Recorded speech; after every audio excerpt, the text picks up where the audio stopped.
Hi everyone.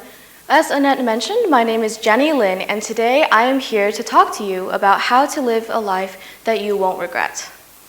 But first, let me ask you this. How many of you here would like to attend a top-ranked university, such as Harvard or Oxford?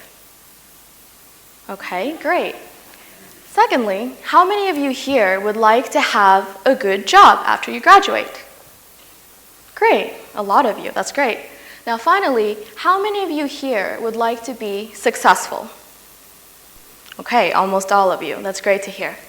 Now I want you to hold on to those answers and remember what you answered and why you answered that way.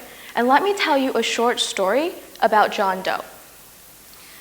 So John is a very hardworking individual who, in order to succeed and get the most prestigious job there was in his community, convinced himself that his inherent passion for art wasn't his passion, and that finance, the industry in which he was pursuing a career in, was his passion. And amidst going through this mental transformation, John also sacrificed the majority, if not all of his free time that he could have otherwise spent with friends and family to prepare for his recruiting career to get that job. Eventually, after all the hard work and sacrifices he made, John got that job. And he experienced an influx of compliments and praises and admiration emails from strangers. But then when he looked around, he realized that in not spending time with his friends or family, he didn't really have a lot of friends, or any friends at all, except his one best friend that saw him as an acquaintance. Now, how many of you here think that John is successful? Okay, very few of you. All right, now why is that, right? Because if we really look at John, for example, he did attend a prestigious university. He did get a very in-demand job. But then why is it that to those of you who agreed with wanting both, don't think that John is successful? The answer is simple. Every individual has their own definition of what success means.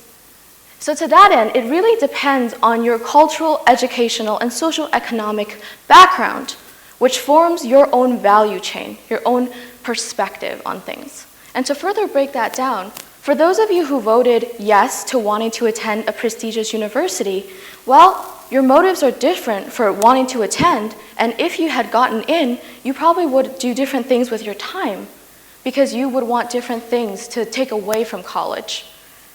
And even more, what is a good job, what the word good means to each of you is different. So again, to circle back, everyone's definition of success is different. Now, I have a confession to make. I am John Doe. So the story that I told you was, in short, a very brief summary of my experience during my undergraduate career. 5 years ago, I went to New York University to pursue my undergraduate degree. I was wide-eyed and eager to learn and to figure out the answer to the questions that I had been asking myself my whole life, such as, what am I supposed to do with my life? What should I do with my life? How do I actualize my potential? How do I make the most out of my time? Within a few months of arriving at New York University, I got sucked into the mainstream current of wanting to get a job in finance. Almost every single person around me, people who were a year older, 2 years older, even 3 years older, wanted to get a job in finance. Almost 90% of the people around me set their goal in undergraduate to get a job in investment banking. And if they did, they would have made it. And everyone would have praised them. And I witnessed that with my own eyes. So I thought, okay, well, I don't know what I want to do, but I know that I don't want to regret anything. And I know that I want to walk away feeling like I made the most out of my experience and that I had succeeded. So I thought, well, since getting a job in investment banking is the one common goal that everyone around me, and even those with a lot more life experience than me, wanted, it must have been the right goal to have, right? I mean, it couldn't be wrong. Everyone was pursuing it. And those who got it became famous, in the school at least. So without giving it a second thought, I went ahead and set that as my goal for my undergraduate degree. And I made a lot of sacrifices to try to obtain that goal. And to give you guys a little bit of background, I came to the States. I was the first one in my family to move to the United States. And I was actually there by myself during all of college. So for me, it was very much a make it or break it situation. So it was a very big decision to make at the time. And so anyways, I went ahead and made that decision. And I participated in 4 years of recruiting, which lasts approximately 4 months each time. And there were days where it got so intense that I would live off of nothing more than 3 Red Bulls from 6 a.m. all the way till 11 p.m. when I would get home. And that was juggling, interviews, coffee chats, networking sessions in addition to school and the miscellaneous things in life like doing laundry. And then, after what seemed like a lifetime, I got a call. I had gotten an investment banking job at one of the most prestigious firms. And I remember just breaking down because to me, what that call signified was validation of all of my hard work and sacrifices. What that call meant was proof that I had finally made it and that all of my sacrifices amounted to something and that it was meaningful and that it was worth it. Anyways, when I got the call, my best friend at the time was there. She gave me a hug and told me that she was proud of me. A week later, I had discovered and actually saw with my own eyes that she and some other acquaintances of mine at the time were making up very false and negative rumors about me, such as, oh, she didn't deserve the job, and that the person who was saying it did. And then, amidst the influx of praises from people who I didn't really know or honestly care about, I felt confused. Because I didn't feel content or even happy, for that matter. And I didn't know why. Because in theory, I had done everything right? And so amidst this confusion, a classmate of mine came to me and said, Jenny, listen, do you know how many people in our school would give up just about anything to trade positions with you? To trade for a spot in this company? You should be happy. And he was very genuine about it, and I really appreciate that.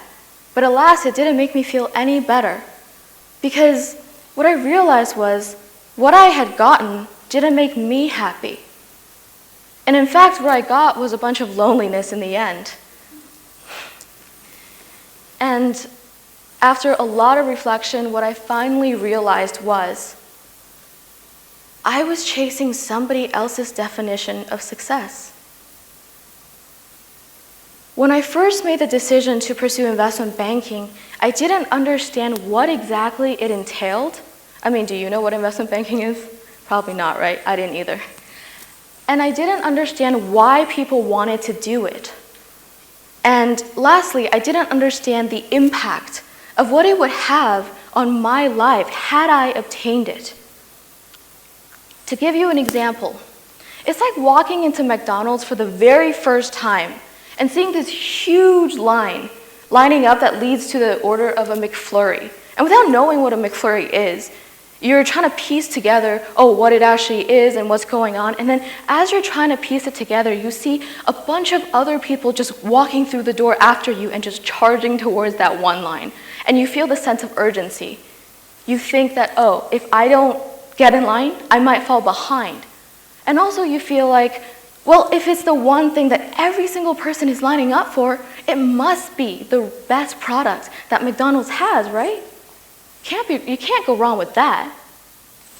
In fact, that's the whole reason we use something like Yelp, right? We go to the restaurant with the best and most reviews.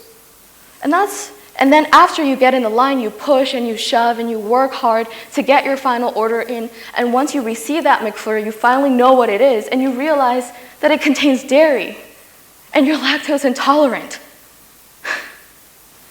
My point of illustrating that example is, ultimately, the goal that you set out to get, it wasn't compatible with that individual. And if the whole situation could have been avoided, if that person had taken 2 seconds more to actually understand what the McFlurry is and how the McFlurry would impact their life and whether the McFlurry was compatible with what that person needed or wanted at the time. So back to the original story. I guess my biggest takeaway from that entire experience, which did last a large part of my undergraduate degree, is that reflection is so important. Self-reflection, reflection of the situation, and just really taking the time to identify, diagnose what the situation is, what the goals are, and whether it should be applicable to you. Because we see common goals everywhere, right? It's not just unique to my situation with investment banking. Common goals exist in every kind of community, no matter how small or large, where in the world you are, or what stage of your life you're at. For example, a common goal could be winning prom king. A common goal could be graduating as valedictorian. A common goal could be setting the world record for beer pong. Whatever the common goal might be in your community, don't just get swept away by the current because everybody else wants to do it. Take a second to try to really understand what that goal actually is, and try to envision yourself in that position if you get it, and try to see if you'd be happy and if it fulfills what you need and want out of your life.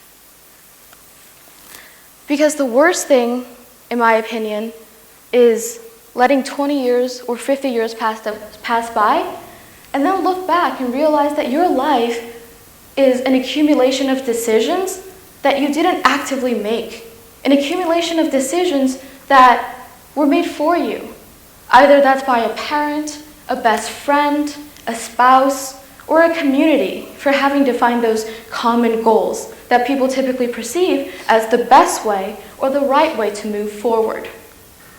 So I challenge you today to take some time to really reflect, to look at your life and try to understand how you got here. Whether that's studying in Shanghai, or working in Shanghai, or on your way to leave Shanghai, whatever it may be, understand how you got to where you are today. And then try to think about where you would like to be and whether you've set yourself on the track to accomplishing that goal, to getting to that end point. Because honestly, without reflection, you can't understand the decisions that you're making, and you're just letting your life pass you by while you float through. So I urge you, again, to take some time to reflect, because in my opinion, that's the only way you can understand and actively make decisions that you won't regret. Thank you.